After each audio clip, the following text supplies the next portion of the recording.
What's up, everybody? Welcome to another episode of the CrabNet Show. On today's episode, we're talking about VAR. The VAR's definitely gone mad over the last game week, and we'll be talking about how these rule changes and the introduction of the virtual assistant referee has changed the game. That's our first segment for the night. Our second one is talking tactics. After a shaky start to the season for both the Manchester clubs, we're analyzing their squads to look at where they can be improved and where they definitely need a major reinforcement before the window closes. And our last segment for the day is some fun for the night, where we're talking about some of the most disliked footballers in world football after Luis Suarez joined Diego Costa at a Atletico Madrid team managed by Diego Simeone. Thanks a lot for joining us on this episode, the 17th episode of our CrabNet Football podcast.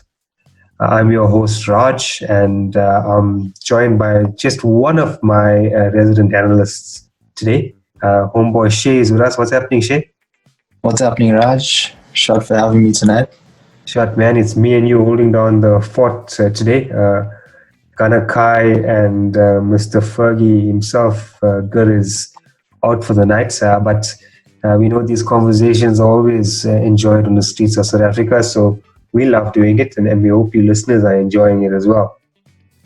We're recording on Tuesday, the 29th of September, after game week 3 was completed, and there were some fantastic matches over the weekend, but I think all of the headlines were dominated by the VAR and the rule changes over the break, where we're seeing lots of decisions that are going against teams for all the wrong reasons. And that's where we're starting the conversation for tonight. Shay, we looked at so many games this weekend where the headlines were made for all the wrong reasons. And when we look at it, maybe one of the most controversial rule changes is the handball rule. We saw it take center stage in 2 of the big matches over the weekend. What were your thoughts when you looked at the handball decision against, or for your team, United, where you snatched a victory after the final whistle due to the handball of Maguire's head? Yeah, that was obviously not going to do wonders for Man United's reputation there. When I heard that, I had the audio off originally. I was just watching the match. Yeah. And I agree, it was definitely a handball. His hand was raised, the ball reached his hand. If you want to be consistent with the rules they've implemented now, you have to award it. But what I didn't realize was the referee had already blown his final whistle. Biggest controversy ever. The shots. Now, you would have wondered when the situation would have come up and whether the referee committee, their panel, who decided on these rules, with all this referee being able to review his decision and that kind of thing, would they have ever considered that possibly a penalty would have to be awarded right at the end of a match after he'd blown his whistle? In my opinion, he should have never awarded that penalty. Once your final whistle is gone, the match is over. You write down the score on your ticket, you submit your match report, you walk the players down the tunnel. You still can give yellow cards and red cards after the final whistle is gone, but the ball is dead, in my opinion. It's over. Yeah, game is over. And for him to go back and give a penalty, I love it because it's Manchester United and it's my team, and we needed those 3 points. Yep. Even Ole said he doesn't feel like we deserve them, but we came out with them, so it's all good at the end of the day for us, or as United, from a United perspective.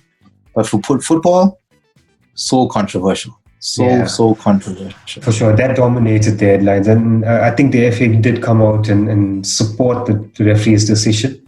Yes, it was after the final whistle was blown, but as per the rules, if it was a handball, and I think rightfully so, you mentioned it, I think listeners, even the anti-United supporters, got to admit that there was an arm used at the end of the game by Neil Maupay to block a shot intentionally of Maguire's header. So the controversy is still there. United awarded a penalty after the final whistle.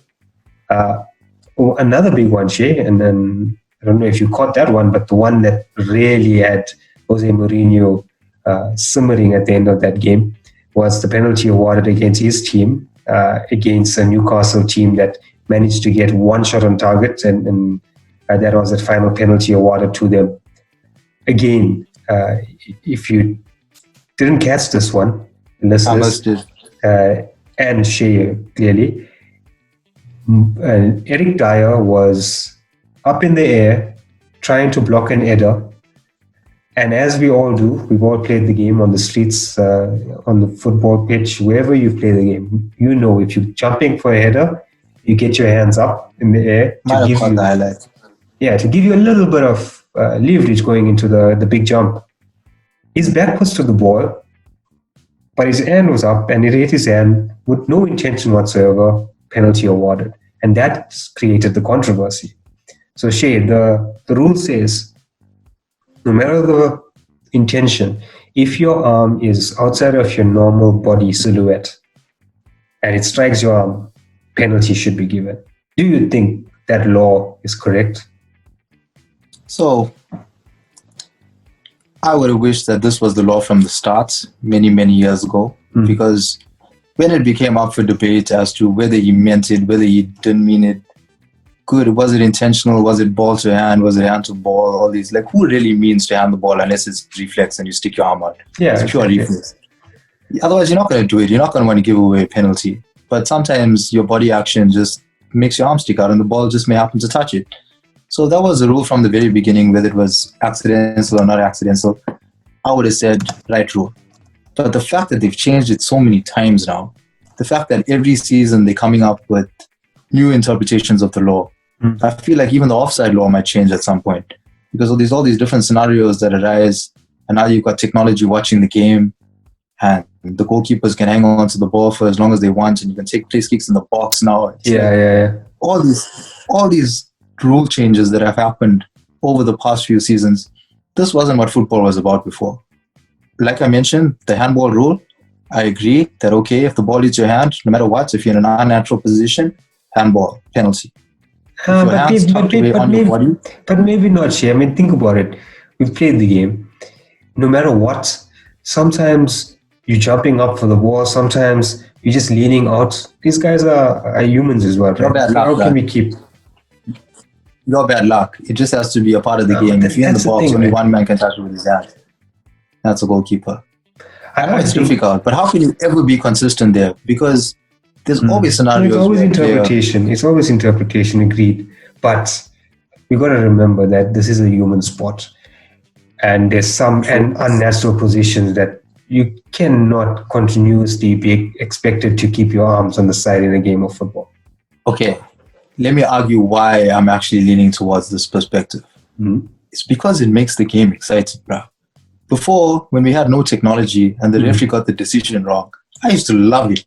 Whether it favored my team or didn't favor my team, I used to just love that he got it wrong. He's going to go home, he's going to see it on tape, and he's going to be like, nah, I made the wrong decision there. But at the end of the day, it cost somebody 3 points, or it cost somebody 2 points, or it got a draw. Which could be the difference between a championship trophy and maybe even relegation.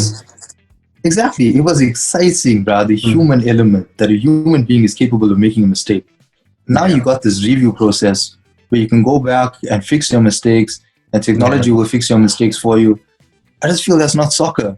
Growing up, it was just exciting, that atmosphere of appealing for it, screaming for it. Everybody is like, hey, penalty. And the referee doesn't give it. Or the crowd gets to the referee and the referee gives it incorrectly, or something random happens.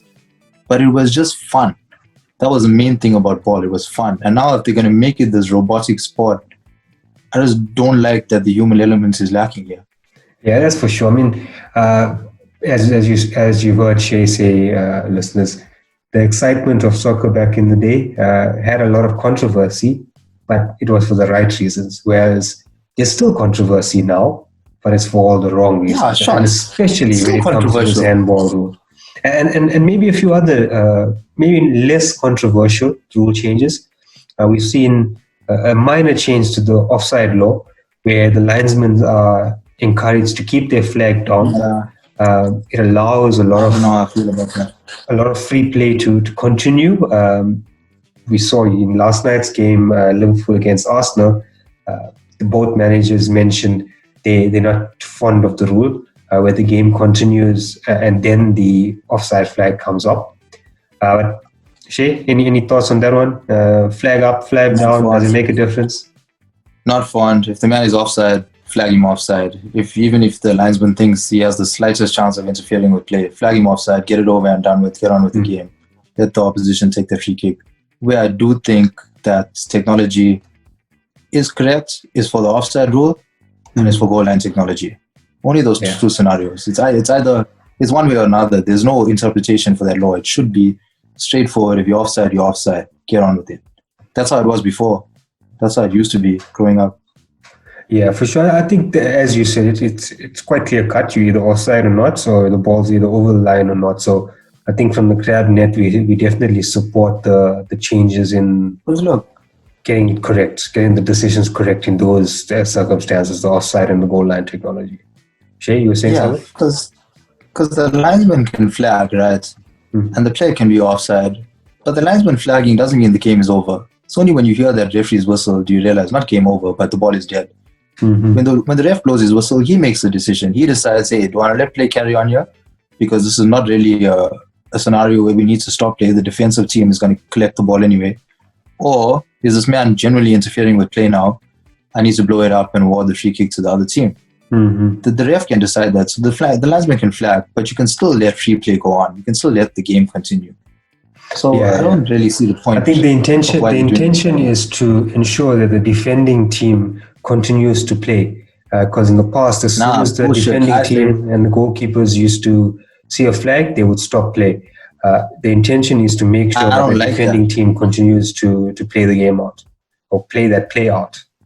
I like that a defense that's not organized can get caught out by that. I like that the fact that players switch off, they must get punished for it because the attacking team can use that to their advantage. If the ref doesn't blow his whistle and the player who's interfering with play casually stops playing and somebody else runs on and the defender switched off and he collects the ball, then it's the defender's fault, bruh. The other guy was not going to the ball, he wasn't committing, he didn't interfere with play. I like that part of, okay, obviously it's blatant offside. It's blatant offside. If he is interfering with play, blow it. But if somebody else can take advantage of that situation, then that's poor defending. Yeah, for sure. And listeners, I think it's very clear. The fact that we're talking about this in the net says that it's getting the attention for the wrong reasons. And it was very clear from the managers in the big Premier League clubs, the likes of Jose Mourinho, the likes of Ole, even the likes of Roy Hodgson, who's been in the game for 45 odd years. They're not a fan of these rule changes, especially on the handball rule. And for the sake of the game, let's hope we see some clarity so we don't get these headlines going on week after week. But it's made the game exciting from a penalty perspective.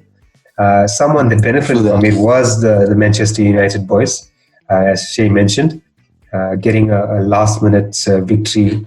We can't even call it a last-minute victory. It was after the final whistle, but a victory nonetheless. But that's taking us to the second segment of today. Both Manchester's teams, United, Shay's boys, and City, have not had the most confident starts. Yes, United got the victory, but Man City were actually taken to the sword by a impressive Leicester City team. But it brought a lot of flaws out in the Man City team. Yes, with many injuries, but that squad was looking lacking creativity, looking fallible at the back, similar to Manchester United. So talking about these squads in Manchester, Shay, both your boys and City have spent tons of pounds over the last few seasons. Starting with your boys at Trafford, where did you see your team lacking the United quality that you expect of them?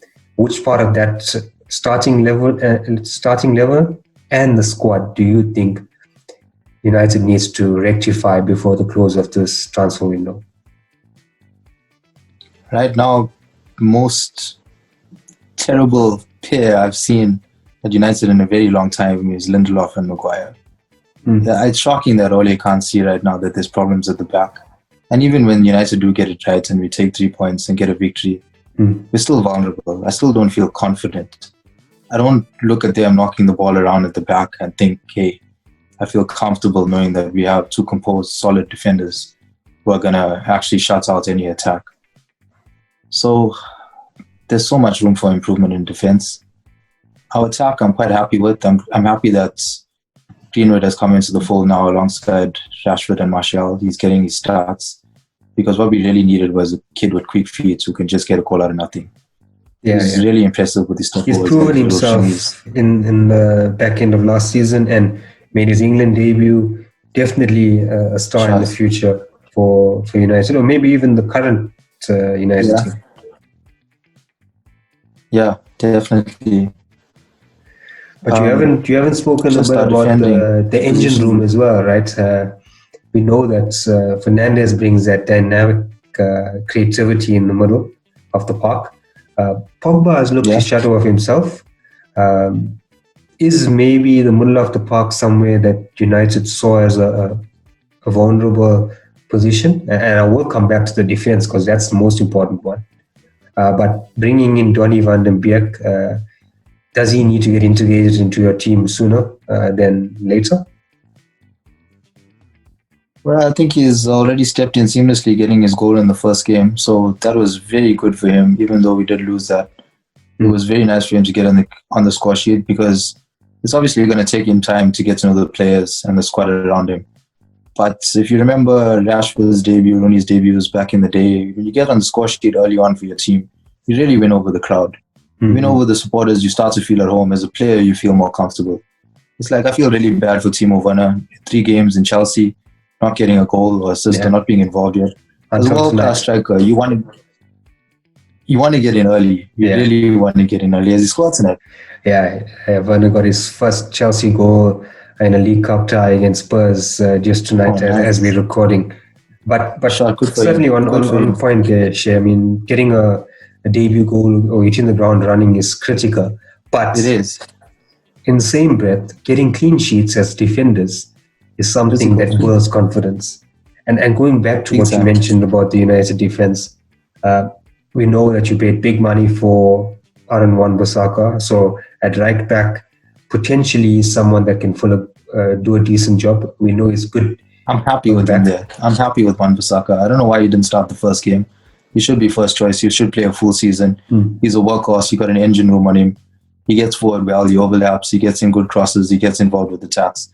But at the same time, with his defensive duty, I'm very happy with him. I'd really like to see him play a full season at the moment. But on the left side of the United defense and then at left back, clearly Ole is not happy with Luke Shaw or Brandon Williams because United are intent on getting a Porto left back. Alex Telles has been on the radar for United for many weeks, and it looks like that signing is going to be made by the end of this week. But Luke Shaw, do you not see him having a future at United, Shay? I never saw Luke Shaw as United's quality from the time he joined. Where did he come from? He came from Southampton. Southampton, yeah. A young man made a big move. Shots, he may be rated well, and I give him credit for the work rate that he puts in and his skill and composure on the ball. But he never gave me the kind of admiration that I had for other left backs at United who would go down the wing and just make things happen. For me, he's not a player who adds extra dimension to our game. I really think the game has changed in terms of wing backs. Your wing backs need to be diverse in the fact that they can attack and defend. And on both fronts, I think he's short. I think he lacks a little bit in what he brings to that United defense. He makes some decent runs. That's one thing I gotta give to him. He's got energy on that. He's a good player. He reminds me so much of that typical guy that most of us played with on the streets, where they've got all that energy, but their final ball their final decision is not always the best decision. And listeners, I'm sure you've played with many guys on the streets of South Africa. Shay, you clearly did, definitely. all the energy, all the effort, but the final quality is just not there. Yeah, and now we obviously comparing a street footballer that we've played with, but we can forgive that guy if he's playing on the street. Not if you're playing for Manchester United, not if you're playing for one of the biggest clubs in the world and commanding a huge salary. You want world class, and he is good. He's quality. He is class, but he's not world class. And there's a few players in the United squad that I could probably say that about. It's disappointing, really, because these are your boys. Yeah. These are the O's who you're expecting to pull you through and to win you titles and win you championships. So you don't want to run them down. You don't want to give them a bad name and point out their flaws. You always want to be complimenting them. But you got to be realistic sometimes when it's not working out. There are holes. There are holes that are being exposed time after time over the past few seasons. And there's been a squad that's been together now for some time. A few players are in that squad that have been there for a long time. And there's lots of talk around the centre-back partner to Harry Maguire. And get rid of Harry Maguire, please. That's the United supporters saying that the most expensive defender is not good enough. But he's not good enough for Manchester United. I do disagree now. Even as a Liverpool supporter, I think Harry Maguire is a solid defender. Short for Leicester. Leicester are top of the league. His defensive attributes are great. He's the best defender that you'll have right now. When you compare him to Lindelof, when you compare him to Bailly, we won't even compare him to... I hate that you said that. You're saying he's the best defender we have because he's playing. He's one of the worst defenders we've ever had. No, he's a mistake. I'm not denying that he's probably bad compared to your previous defenders. He's getting game time. He's getting game time. And he's captain. That's why you can say he's our best defender now, but he's not. He's a player that, when he's confident, he plays well. He's commanding at the back. He can take that ball forward from the back in terms of building from the back. He has those qualities, and I think he needs better management. He needs someone who can take him by the scruff of the neck and say, concentrate for 90 minutes, work hard on this training ground, improve your skill. You don't pay 80 million for someone who's not quality. It's about owning that quality of it. Fair enough, but does 80 million make you quality? Because that's the price tag they're putting on you now. So you have to step your game up if you're going to be commanding that kind of price tag. And like I mentioned with Luke Shaw about adding an extra dimension, that might have been criticizing his attacking and defending ability, but when it comes to Harry Maguire, the only thing to really criticize is his defending ability. I don't care if he can carry the ball up in the middle of the park. That's not what we're paying him for. It's not what we need him for. I need him to be decisive. I need him to have total command of his half. I need him to intercept. I need him to be able to read play, to break it down. His positioning is what concerns me. I almost feel like sometimes he gets caught ball watching and he just gets sucked in. He just naturally starts. That's exactly what I'm saying. It's a concentration issue towards the ball. It's a concentration issue. He's not switched on all the time. And as a defender, if you're world class, you either have that or you don't. They are world class defenders. You know who they are, and they're positioning the entire game. They don't put a foot wrong. They are occupying the right space. They're holding the line. They're playing deep when they need to be deep. They're pushing up when they need to push up. They're winning headers. They're making the challenges when they need to challenge. And most of all, their body is on the line to make sure that shot doesn't come in. You know who those defenders are. And Maguire is not one of them. I've seen enough now where I can tell that he's not breaking himself to make sure that attacker is not going to get a shot away. He's not intercepting play. So that United defense is definitely, and clearly we've seen it over the first 2 game weeks that United have played. The United defense does need a bit more quality. Shay, if you had to choose one defender to come in before the close of the transfer window to your boys, who would that be?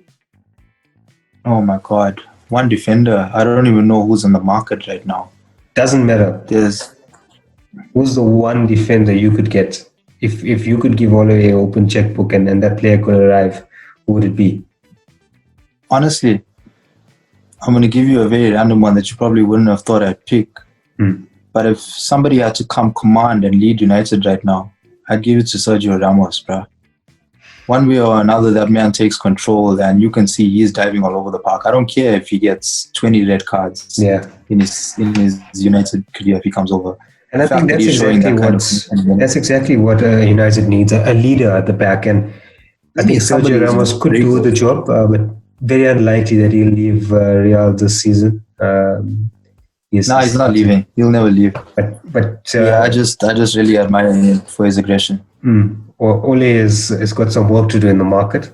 But someone who's done some work in the market just this week, and actually just today, is Pep. And definitely his defense were taken to the shreds by Jamie Vardy and co at Leicester City. And Pep has gone out and paid 65 million for Ruben Diaz. Ruben Diaz has joined Man City today from Benfica on a 6-year deal for 65 million pounds. Big signing, Shay. Obviously, that City defense needed a big change. The likes of Laporte was counted on a lot last season. But with his injuries, he didn't start the season, and we saw the likes of Nathan Ake start for City over this weekend, where they lost to Leicester. But when we look at the central pairing that they had, the likes of John Stones, Nicholas Otamendi, we spoke now about Nathan Ake coming in. Do you think that City also made some bad decisions in the market previously around defenders, speaking about some of these names? I think that Pep's got quality defense. He's put a lot of money into that backline, and they have at times lived up to their price tags. I really think some of those players are really quality defenders, and we've seen them keep it together and play well in the past. The problem I think that Pep is making right now is that he's rotating his squad because he's got so much depth in his squad. But he's rotating his backline too. I really believe in your football team, if you're going to rotate players, you have to keep the spine of your team, which is your centre midfielder, your central pairing, and your goalkeeper. You got to keep that consistent, and you got to keep your backline consistent too. You have to keep the same 4 guys playing together so they understand each other. They know which space to occupy. They know who's going to pass, who's going to pick up attackers when you pass them on as they come and approach you or make their runs. You have that kind of trust and that kind of understanding because you've been playing together for so long. You just kind of form this mental connection where you sort it out. Defense is the most organized part of football. In attack, it can be unorchestrated. It can be on one side of the park. It can be moments of magic and moments of creativity. But to have a solid defense is sticking to a very simple game plan. And there's a few fundamentals that defenders need to follow. At City themselves, they haven't been playing together for long enough. Yeah, I guess one of the key things is they didn't replace Vincent Kompany when he left them at the end of the previous season. Yeah, that was. Can you replace Vincent Kompany? There's a lot of players who leave along the way, and you're like, we need to find a direct replacement for this man. But there's certain players where there's no one else to emulate them. You just got to let them go and fill the void with the squad that you have around you, one way or another. Yeah, for sure. He was a leader. He definitely was, and that's something that's lacking in the team right now.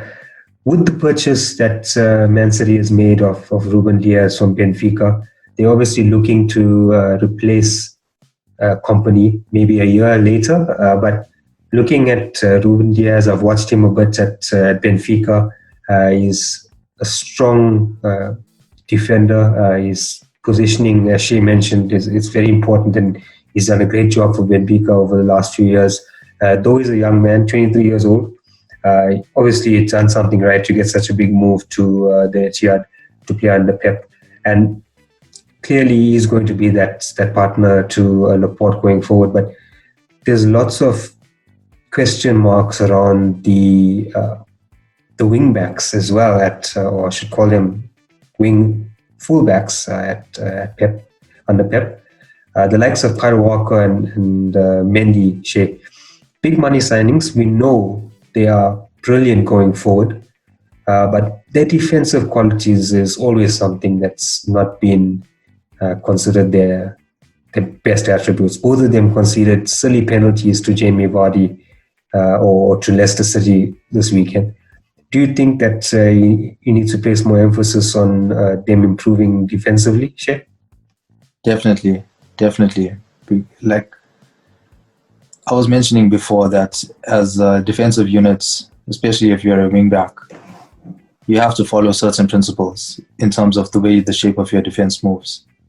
And when you want to be an attack-minded wing back and you push forward a lot, you got to be very wary of whether your other left back, or if you're on the right, your left back on the other side. If he's pushed up, you can't push up at the same time. You got to remember your defensive duties. You keep 3 men at the back.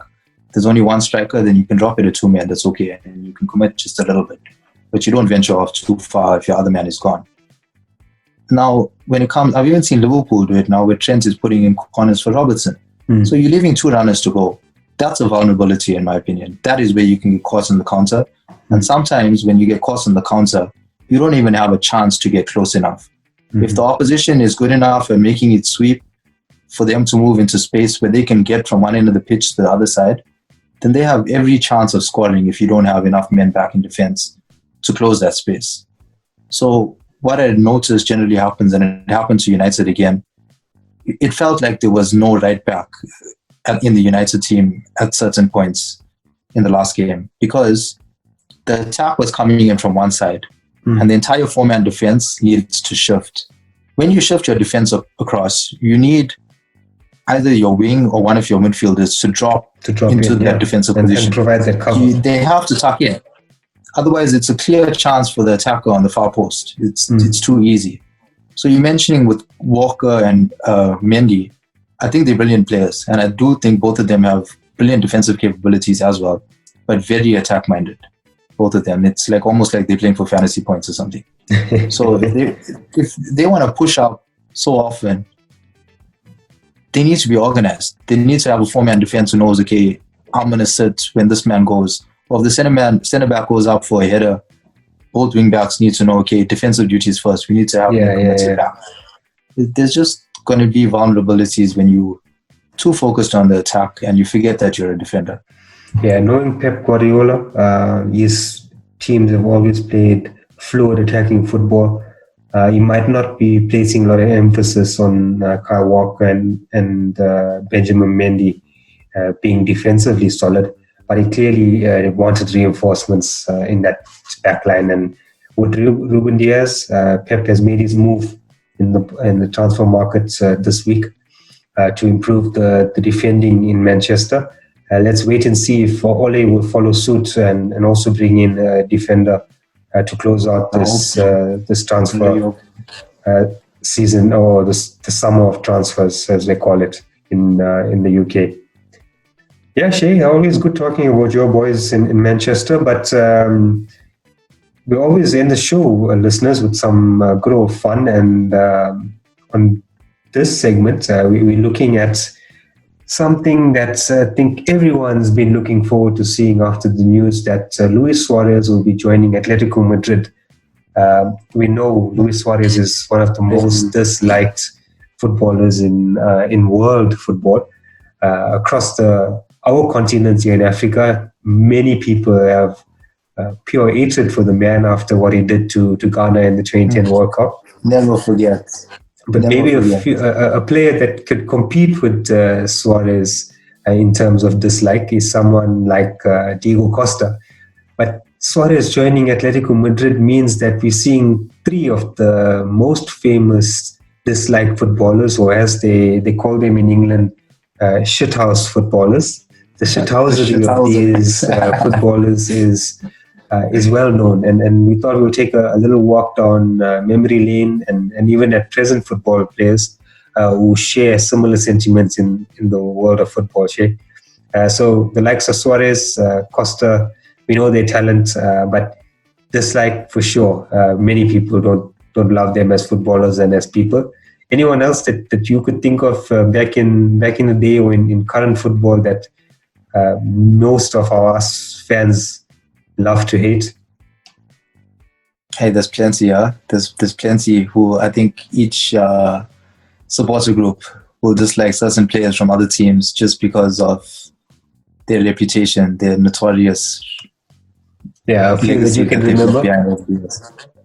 Well, let's start off with Suarez and Costa right now because Yeah, those are the two that are the most notorious, I would think. Dude, look at Suarez, what he's done in his career, bro. He looks like a nice guy, and he looks like he's a good family man and that kind of thing. But he bit overs at Liverpool. They had to put a clause in his contract to say stop biting when he went to Barcelona.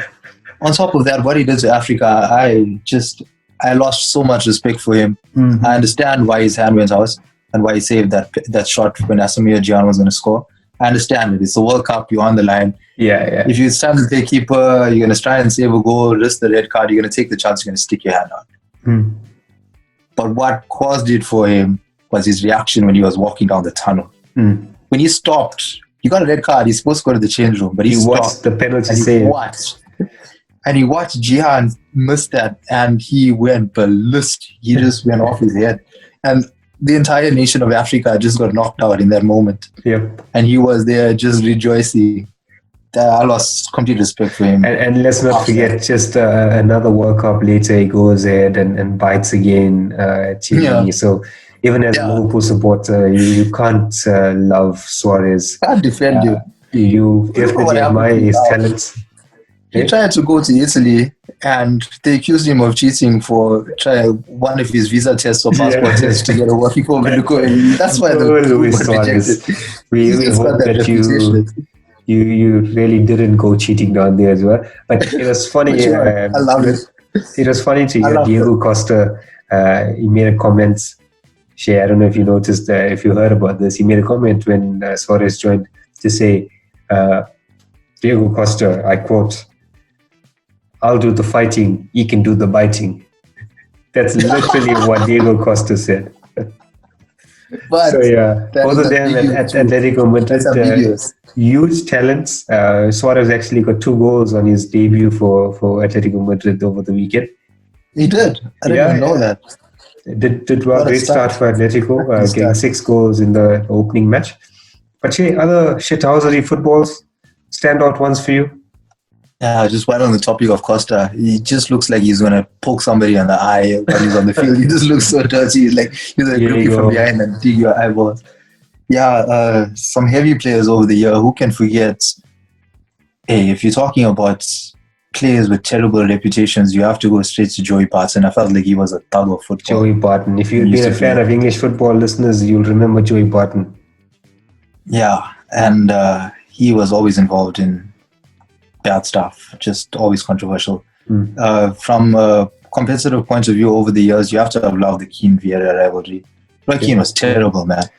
Maybe not the most disliked, but definitely ones that, say disliked, but not shithouses of the football world. Yeah, but I mean, for what he did, he knew he was going for surgery, and he had picked up a terrible injury earlier in his career from a guy named Alf Inge Haaland, who's actually Erling Haaland's father.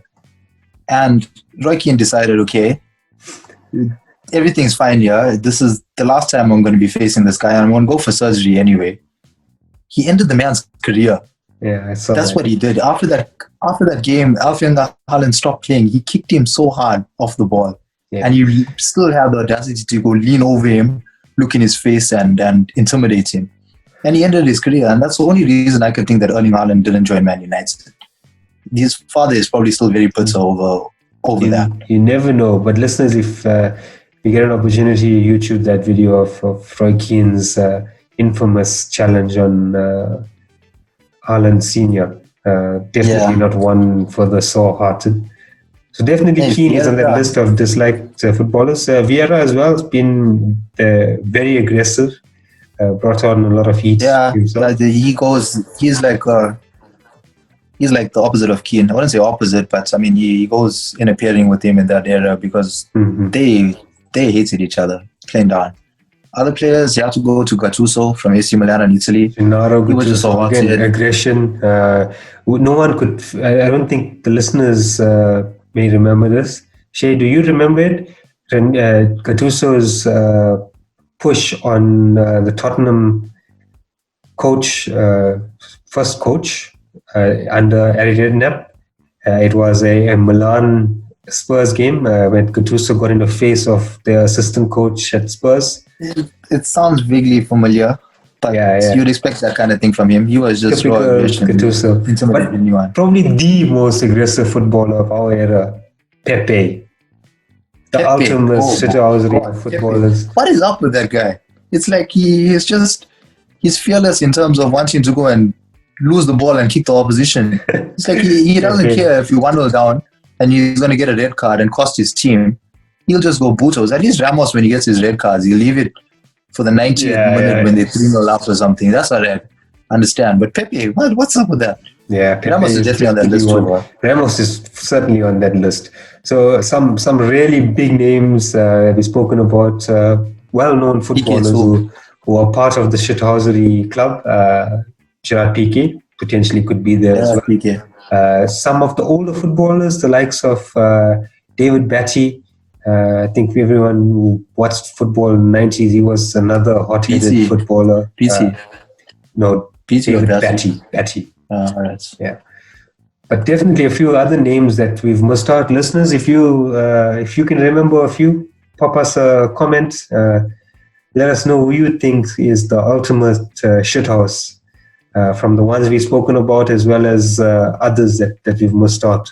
A few notable mentions. Last one, not necessarily shithouse players because they had rather clean reputations, but you can never forget David Beckham stamping Diego Simeone in the World Cup.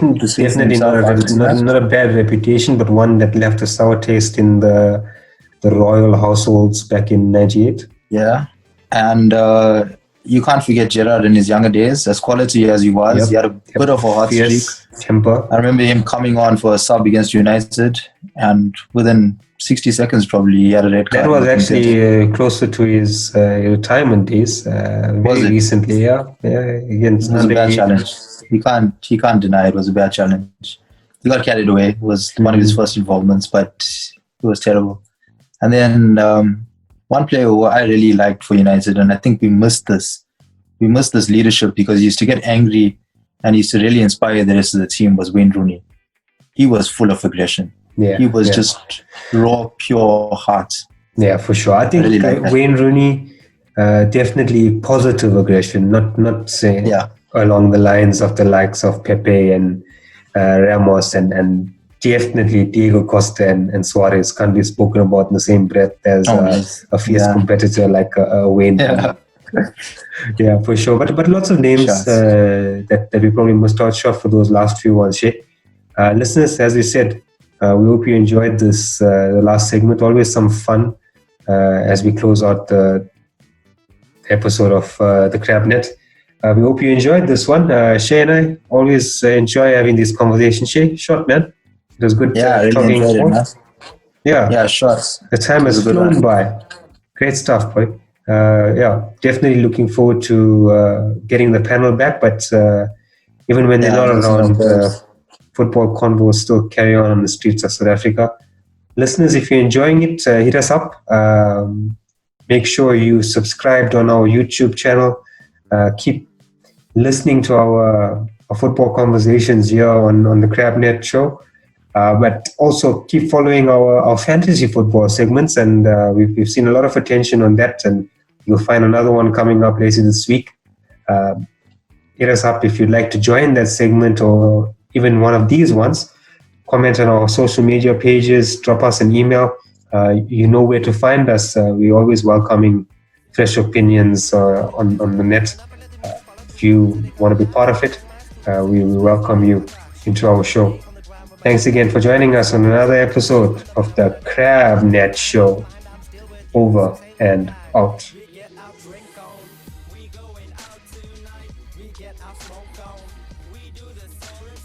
Don't forget what you were told.